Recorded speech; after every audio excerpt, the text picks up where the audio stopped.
There's just so many incredible people here, a lot of friends, a lot of new faces, and it's great to be here. It's great to be here with everyone. You know, I was just at the Book I.O.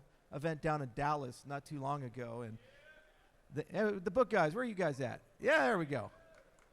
And then someone there asked me and said, you ever thought about writing an autobiography? And I said, yeah. I would title it Eventually True, the story of Charles Hoskinson.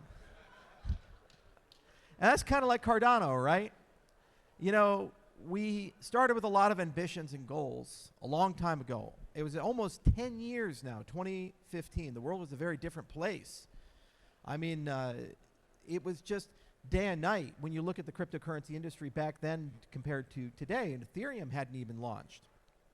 And we had these crazy ideas, like we could apply formal methods and write peer-reviewed papers and hire armies of scientists, and we had this field of dreams mentality that if we just built something, people would come.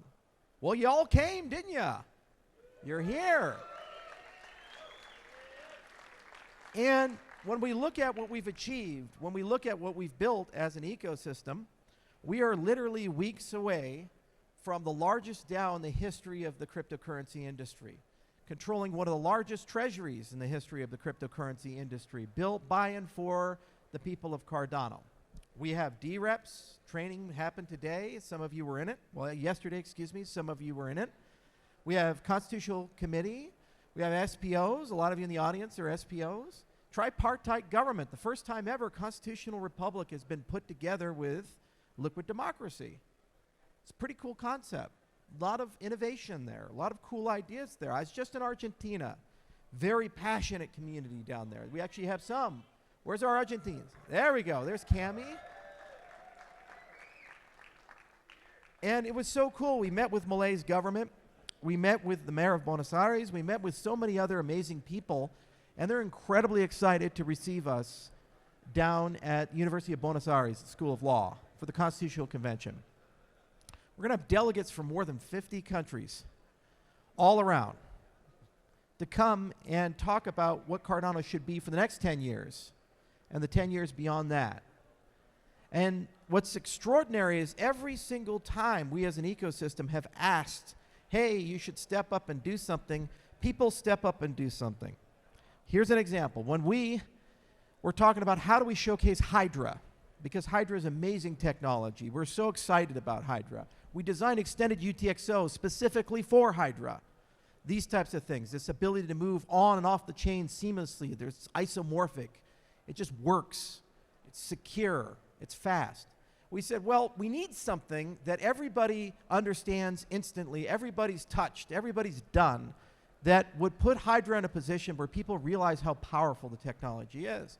So one of the people that work with us, Trim, he messages me quite innocently over Slack, and he says, Charles, what about putting Doom on Hydra? And I said, it sounds like I'm giving you hundreds of thousands of dollars, and you're going to make that happen. And he did.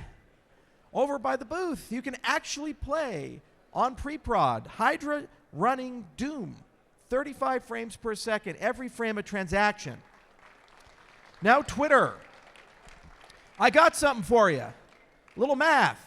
You get 30,000 concurrent players, 35 frames per second, 35 transactions per second. That's about 1 million TPS. Yeah, we fucking did it. How about that? So, there's a lot of announcements. First, at the Cardano Summit, come October, a little challenge. We're going to try to get this done. So nobody's going to sleep. Because I like our Cardano Summit friends over in Dubai. Big and beautiful conference there. We're going to have a death match. People fight each other in Doom. We'll find a way to make it happen. Whoever wins gets $100,000 in USDM. How about that? Yeah, that's how we get to that 30,000 players. Why? Because we want to showcase the power of this. And that's just one of several concurrent scalability things that we've been looking at. Got roll-ups. Anybody from ZK Fold here? Well, we met Igor. There's a few other people. We can do that so beautifully because of Plutus V3, and it's coming in just a matter of weeks. We got Ouroboros Laos. The paper came out. Years and years and years of chasing. How do we beat the blockchain trilemma? Well, not only we beat it, we kicked its fucking ass. And we're working on it. We're working on it together at Intersect with all of you, prototyping in public with the people here. That's the difference of Cardano. We don't just say it, we do it, and when we do it together in the open, through the peer review process, through an open roadmap, through an open backlog, with many people coming together. Even Hydra, we had Adam Dean working on it, amongst others. Where's Adam? Floating around somewhere. Adam. Oh, he's actually playing. Oh, okay. So we had Adam working on it. We had so many other great people working on it. And it's the same with Leos. Just another example, partner chains. 2016, we said Cardano SL and Cardano CL. Well, guess what? We did it. Karen Chang and her team, wonderful people. They just released the beta of version 1.0 of partner chains. The very first one will be midnight. But you know what? World Mobile's here. They're the next one. There's so many amazing people coming, and every time we do it, it's a layer 2 to everyone. Trades with everybody. Brings millions of transactions into Cardano. Benefits the stake pool operators, benefits the network, and what are we selling? We're selling the most secure blockchain ever built in the history of this industry, powered by liquid non-custodial staking. And that's a promise and commitment we've made to everybody. We've maintained it for 9 damn years. Cardano doesn't go down. It's built like a tank. But it's fast now, so it's built like a Lambo tank. How about that? And we change a bit. So we had the Plutus application backend. Didn't work. People got frustrated about it. Developers weren't so happy with Plutus V1. So you know what it did? Made Plutus V2, and the community came together, created Aiken. They started investing in TypeScript. They started different paradigms. And what did we do as an ecosystem? We said, let's give these guys the resources. So I/O, we gave 2 full-time developers. The foundation for Aiken, we gave 2 full-time developers on TypeScript. Pivoted Plutus a bit to a high assurance stack. UPLCs never looked better. And all of a sudden now, you can write Cardano applications easily in different languages, quickly. That's just a few years of DevX improvements. It takes about 3 to 7 years to make a good language, and guess what? We're about 3 years into it. What does that mean? Means we have a good language now. Means we have a good DevX now. Means that people can actually build amazing experiences and things. And if you doubt me, Bankless, who's not here, look at all the booths. Look at all the people. Does this feel like a ghost chain to any of you? Hell no. They're scared of this ghost. It's a pretty real ghost. Sticky ectoplasm ghost. Use an old South Park reference. Pretty amazing, Hydra. Pretty amazing where we're at. So I have another announcement. I said we have a few announcements. You know, for years and years and years, I was talking about merging old things and new things together. I love Lace. Lace is pretty special and magical to me. I want Lace to be the best wallet in the world, and little by little we make it better and better. So this right here is a paper wallet. Okay, paper wallets have a problem. They're magical and amazing. You print them out, you put them in your safe. Usually you write keywords down. But here's what happens. If you print a paper wallet, printers are among the least secure infrastructure of all hardware ever made. Very easy for people to just replay, meaning just tell the printer to print the last thing it printed, or whatever's in the buffer. So you print a paper wallet, what happens? The person just prints it again, and now they have your private keys. Not so good. So what do? You encrypt the private keys. So put 2 QR codes, one for public, one for private. And I said, well, how do you encrypt it? You can use a password. Passwords aren't so secure. It's 2024. So perhaps let's use PGP, because everybody has it. It's been around since 1991. So I said, you know, it would be super cool to do a bug bounty. And we love our friends at USDM. So I said, how about we do this? Because 3M did this years ago. If you can hack it, you can keep it. Let's create a paper wallet. If you can hack it, you get to keep the stuff on it as a bug bounty. So we put $1 million on a paper wallet.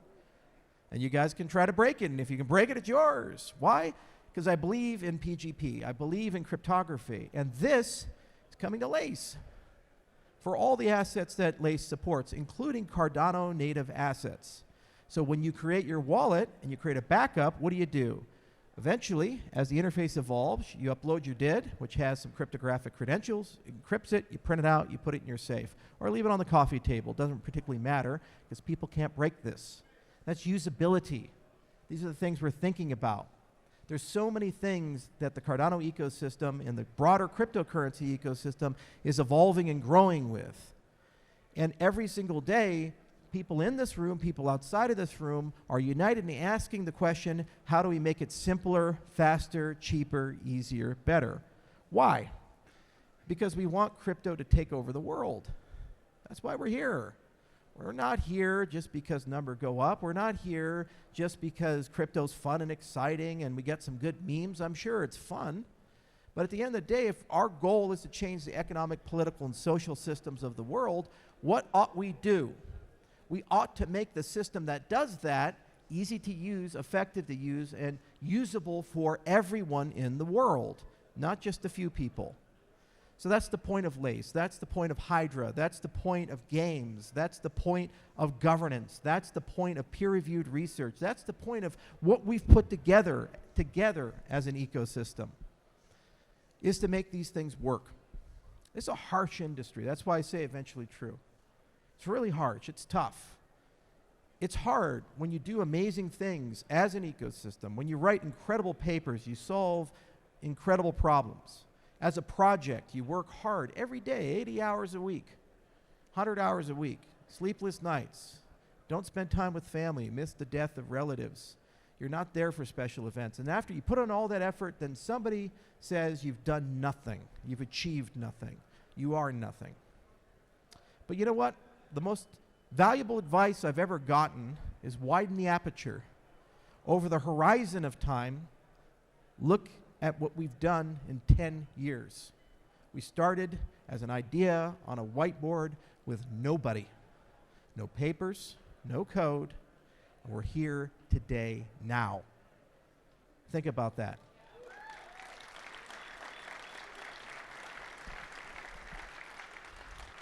Because we have principles and because we care, and not once did we ever violate the core of who we are. We still write papers. We still do the formal methods. We still are rigorous in what we do. And that's why Cardano has been up for years and years and years, 24 hours a day, 7 days a week. That's why when they try to DDoS us, not only does it fail, we take their money. Enjoying the event? Fire up that wallet and delegate your ADA to Rare Stake Pool. For over 3 years, Rare has been committed to providing high-quality staking services. Thank you for your support.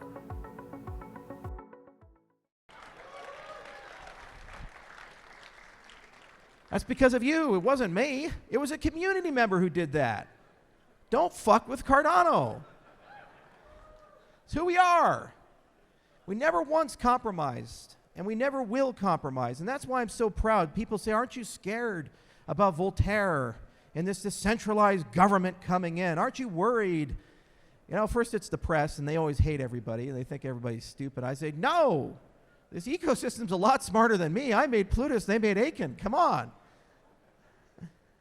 I'm excited to actually turn this over to everybody because, you know what? Collective intelligence is so powerful.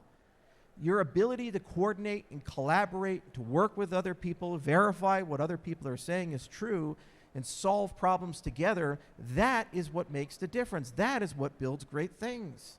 You get 3 people together talking about something, you get a paper. You get 1 million people together talking about something, you go to the moon.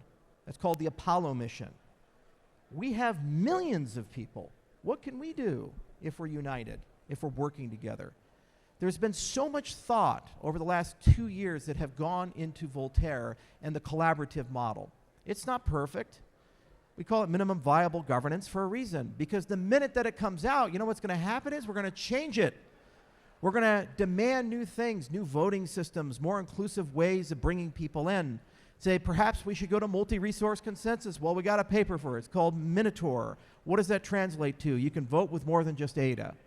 You want it? Let's get it done. Let's figure it out. Let's put it together. And there's going to be dozens of people, some in this room, some not in this room, who now have the ability not only to demand it, but to vote on it and get it done and push it. The Cardano budget is the greatest single example of that. There's 1.5 billion ADA sitting in a treasury, ready to go for a budget to be pushed against it. And there's a huge debate starting at Intersect, and it's going to broaden, and every DREP and every constitutional committee member is going to have an opinion on it. And all the podcasters have an opinion of what should we fund. How many people keep saying we need marketing, we need branding? Yeah, I completely agree, because it's about time we get some credit for the crap we've done, especially when Vitalik copies us. But how much do we spend? Who gets the money? What checks and balances do we put in? What's the audit and oversight look like? What is the ROI on that for us as an ecosystem? These are the questions, because every ADA matters. We all paid into it, 20% of each block reward. It's the people's money. That is the conversation we're having right here, right now, together as one community, out in the open, out in public. And it's messy, and people are passionate, and they're going to say stuff. But you know what? I guarantee you we're not going to wrap a bunch of private jets for $180,000. What we're going to do instead is we're going to communicate with one voice and one community, and we're going to figure out a way to show the world what we've built, which is the successor to Bitcoin. Cardano only exists because Bitcoin allowed it to exist. I know this because I started with Bitcoin back in 2011. So many of Bitcoin's ideas are embedded in the DNA of Cardano. They came up with UTXO. And we said it would be great to have smart contracts on Bitcoin. And all of these amazing people came together, and what did they do? They came up with conceptions of extended UTXO. And you know what happened? Year after year after year after year went by, and they say, we just don't do that in Bitcoin. So you know what we did? We put it in Cardano. Where did Cardano native assets come from? Well, there was this thing called color coins. I think it was around 2011, 2012, very long time ago, before almost everybody was in this room. And for years and years and years, people said, if only we evolve Bitcoin just a little bit, we can make it a great environment to issue assets on. And you know what happened? It never got done. I remember Chroma Wallet. I remember all of these guys. They're friends of mine. The same with Mastercoin, when it tried to build a layer 2 just to add some stuff back in. And you can go down the list one after another of so many amazing ideas that came out of the Bitcoin ecosystem, and we owe them for that. We should never discount the innovation. We should never discount the creativity. Their one failure was governance.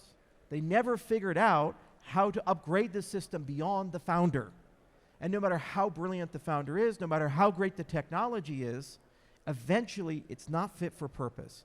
And the best it can do is whatever it was originally designed to do. So it's digital gold, and it will be worth billions and trillions for the foreseeable future. But that's not going to change the world. You can't run a government on it. You can't run an economy on it. You can't run a voting system on it. You can't run the world's supply chains on it. Believe me, we've tried. So instead of complaining, there was an ethos in the Bitcoin space. They said, if you don't like it, fork it. Well, we couldn't fork it because the code wasn't good. So what did we do? We built Cardano. That's what we did.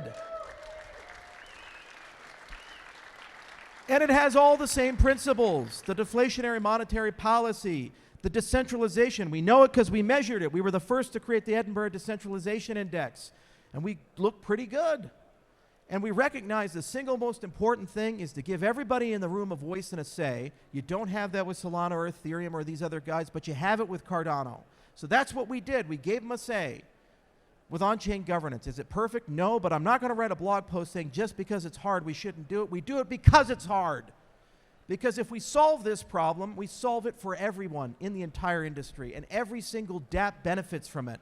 Every single dApp can use that governance system. Every single dApp can benefit from that pool of governance people. It'll take years for the industry to realize these things, but we're not going anywhere. We don't lose people. We gain people. If you get 0.1% better every single day, in 2 years you double. Think about that. Think about that. 0.1%, can you even tell that? And that's the story of Cardano. The slow, methodical march towards a better future. And each and every person in this room, each and every project here, you're part of that. You're part of an extended family. And we keep at it. We solve problems, and we can work together. This very event is an example of that. There were competing events, NFT XLV and Rare Evo. And JJ Seiler, where's JJ? There he is. I called him out. I said, JJ, he's my chief of staff. You gotta negotiate. We gotta get these events to merge. And it was tough. You know, both sides had some grievances. Both sides felt that they should be the community event, or at the very least they had their own thing. But for the good of the ecosystem, it didn't make sense to have two events right around the same time in Vegas. We're not that big yet. So you know what happened? They talked to each other. They listened to each other. And they worked something out. Could we do this in Washington? Can we do this in politics? No, but we can do it here, in this room, with these people. What does that tell you? That when we talk about the budget of Cardano, hard forks, the roadmap of Cardano, when we talk about how can we be competitive, what are we going to do? We're going to listen to each other. We're going to disagree and commit. We're going to get things done. We're going to teach the rest of the world that we can still work together. We can still trust each other. We can still get things done. That's the lesson of Rare Evo. And look how amazing this event is as a result of that. Look at all the people here. So, a lot of cool stuff coming. We're just getting started. Constitutional Convention. God help us all. That's going to be a fun one. Very tough. After we get the Constitution done, we still have to vote it on-chain, the ratification. That's going to be tough, too. A lot of good people are working on it. Lace is finally coming into its own. It's an amazing team, great people. If you have a chance to drop by the booth, you can see some of the other things we've worked on, like Reflect is a great example right over there. Just got Chrono shot out, a whole bunch of other things. Games are such a vital and essential part of adoption and growth, and that's why they're here. If you take a look at the booth, we also have Hoskinson Health and Wellness. People ask me about real-world use cases. They say, what about blockchain for XYZ, blockchain for A, B, and C? I say, I agree. And you know what? I'll do it myself. So, we have a clinic. We're going to try to find ways to bring everything we do in that clinic into the cryptocurrency ecosystem because it restores integrity and gets things better. Got synthetic biology company. We almost got them here, but next year for Rare Evo, we'll be able to showcase some cool stuff from that. And again, I'd love to use it for the carbon markets and track and trace. Input-output is changing as an organization. We're always going to be building Cardano. In fact, we have a whole division. Ricky Rand. Where's Ricky? There he is. That's a GM of IO Engineering. He leads our engineering division. So they're the guys that work with Twig and Well-Type. Remember Duncan Coots? He's still around. Cardano Wizard, OG of OGs. And dozens of other development companies to build Cardano as a coalition working together through Intersect. But IO is also a venture studio now. Input-output group builds companies like Midnight, like Reflect, and dozens of others. And every single one of those has our principles. We build on Cardano. We build all kinds of interesting experiences. We get it done. So I'll close with Midnight because that's the future. And it's the next generation of blockchain technology. It's the last mile problem. We're almost there. We're in the third generation. With Leos and partner chains and Voltaire, we've solved the third generation. We'll win that fight. We're still in it. We're still competing. No one's won it yet, but we're going to win that one. So the fourth generation is just getting started. And what is the fourth generation? The fourth generation is about how do you bridge the legacy world and the crypto world together. And for that, we realize you have to solve a very fundamental question. How can a blockchain keep a secret?